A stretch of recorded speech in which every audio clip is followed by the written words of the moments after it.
दक्ष police news, पहिले खाकी मग बाकी। नाशिक शहरात सिंहस्थ कुंभमेळ्याच्या कामांमुळे तसंच पावसाळ्याच्या पार्श्वभूमीवर अनेक ठिकाणी मोठमोठे खड्डे पडले। या खड्ड्यांमुळे अपघात होत असून आतापर्यंत 4 जणांना नाहक आपला जीव गमवावा लागलाय। या सर्व दुर्दैवी घटनेची दखल घेत महापौर हिमगौरी आडके आहेर प्रत्यक्षात रस्त्यावर उतरल्या।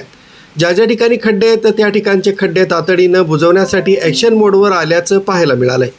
महापौर हिमगौरी आडके आहेर, उपमहापौर विलास शिंदे, महापालिकेचे सर्व अधिकारी यांना सोबत घेऊन हिमगौरी आडके आहेर यांनी गंगापूर रोडवरील खड्ड्यांमध्ये कोडबेक्स टाकून तातडीनं बुजवण्याची कारवाई सुरू केली। विशेष म्हणजे हे खड्डे बुजवत असताना महापौर हिमगौरी आहेर आडके या सर्व कामांवर लक्ष ठेवण्यासाठी उपस्थित होत्या। सततच्या पावसामुळे गंगापूर रोड, मुंबई नाका, घाडगेनगर आणि मखमालाबाद रोड परिसरातील रस्त्यांवर पडलेले खड्डे कोडबेक्सच्या साहाय्यानं तातडीनं बुजवण्यात आले। कामाचा दर्जा तपासून आवश्यक त्या सूचना महापौर हिमगौरी आहेर आडके यांनी संबंधित विभागाला दिल्या आहे। पावसाळ्यातही टिकणाऱ्या या अत्याधुनिक तंत्रज्ञानाचा वापर करून नागरिकांची वाहतूक कोंडी तसंच अडचण दूर करण्याचा महापालिकेचा प्रयत्न असून अवघ्या काही दिवसांमध्ये शहर खड्डेमुक्त होईल अशी अपेक्षा महापौर हिमगौरी आहेर आडके यांनी व्यक्त केली। काही ठेकेदारांवर काय कारवाई होणार आहे का? मुळात आपण सुरुवातीलाच ठेकेदारांवरती जी पेनल्टीची कारवाई ती केलेली आहे। आज आम्ही पत्रव्यवहार देखील करतो आहे। कुंभमेळा प्राधिकरण स्थापन झालेले आहे। कुंभाची जी काही कामं दिलेली आहेत त्या संदर्भातले काही त्रुटी ज्या आढळल्या होत्या, प्रशासनाने आम्ही बैठक घेऊन कॉन्ट्रॅक्टर्सला सांगितलं होतं की सेफ्टी नॉर्म्स पाळावे। काही ठिकाणी ते पाळले आहे, काही कॉन्ट्रॅक्टर्सने ते पाळले नाही, त्यांना पेनल्टी झाली आहे।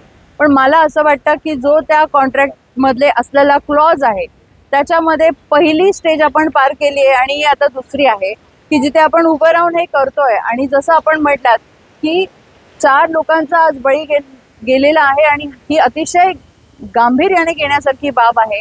आज जर आपल्याला माहिती आहे की इथे खड्डे पडलेले आहेत तर ते बुजवण्याची जी जबाबदारी आहे ती प्रशासनाची आहे। किंबहुना जे काही ड्रेनेजचे कामं, रस्त्याचे कामं कुंभमेळ्यात झालेले आहेत त्याची क्वालिटी टेस्टिंगची जी काही दिरंगाई झालेली आहे त्याला जबाबदार मुळात कोण आहे?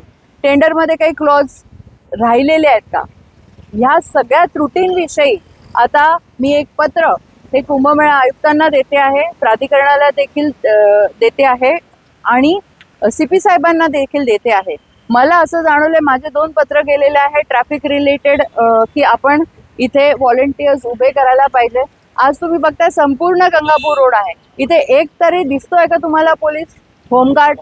याच्या संदर्भात काय चाललंय? त्याच्यामुळे हे सगळे पत्र आज प्रशासनाला आम्ही देत आहोत। लोकप्रतिनिधी म्हणून आम्ही इथे रस्त्यावरती ते कामं करून घेत आहोत। महानगरपालिका म्हणून जी जबाबदारी आहे ती अधिकाऱ्यांवर आता आम्ही फिक्स करणार आहे, कारण कॉन्ट्रॅक्टर्सचे लाड खूप झालेले आहेत। त्यांना आता आम्ही सांगणार आहे की ज्यांना कॉन्ट्रॅक्ट दिले आहे त्यांच्यावरती कधी कारवाई आणि कशा पद्धतीची करणार आहे, फेज 2 ची कारवाई की तुम्हाला हे काम कशाला कंटिन्यू करू देऊ अशा आशयाचा आता शो कॉज नोटीस आणि जिथे जिथे हे आपले बळी गेलेले आहेत त्यांच्यावरती एक निश्चिती करायची की FIR दाखल करायची आणि सदोष मनुष्यवधाचा गुन्हा हा दाखल करू। कारण आता अंत झालेला आहे। नाशिककर हे जे आहेत ते खूप संयमी आहेत आणि त्यांनी आतापर्यंत आपली साथ दिली। एखादी गोष्ट किती रेटायची यालाही काहीतरी बंधनं आहेत। आज आपण बघता आहेत की अनेक बळी गेले, आपण आर्थिकदृष्ट्या पण त्यांना मदत करतोय। अशा पद्धतीने आता आपण काम सुरू केलेलं आहे। मी असेल, उपमहापौर असेल, आमचे सगळे पदाधिकारी असतील, आता प्रत्येक ठिकाणी जिथे जिथे हे खड्डे आहेत आणि जिथे जिथे हे अतिशय गंभीर स्वरूपाचे आहेत ते स्वतः उभं राहून बंद करतोय, बंदिस्त करतोय आणि हे काम अहोरात्र देखील चालू राहील। न्यूज ब्युरो, दक्ष पोलीस न्यूज, नाशिक।